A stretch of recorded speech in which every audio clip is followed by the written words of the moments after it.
Hello everyone, and welcome back to our new video. Well, if your domain is registered with Namecheap and you want to connect it to a Squarespace website, you are in the right place because in today's small tutorial, I will show you exactly how to connect Squarespace to Namecheap in 2026. Fast and easy as usual, let's get started.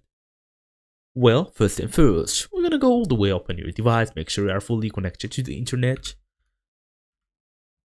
I'm gonna go and look for namecheap.com, buy a domain and every other detail. As for now, you should go and open your account dashboard, open the domain list. After this, select the domain you want to connect and click manage. After this, all the way to the advanced DNS, scroll down to the advanced DNS section.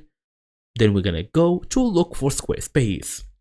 As for now, go to Squarespace, your website, log in using your email address and password, and we're gonna go to the settings. Domains and emails, domains here, use the domain I own, then paste your domain.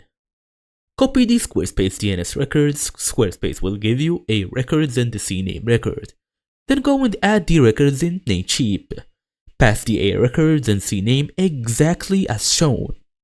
And also remove any confliction, basically all the records, delete any others that you won't need for now.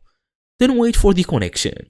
DNS propagation can take up to 1 to 2 days, or maybe like 3 max, to apply. And also do not change the name servers unless Squarespace tells you to.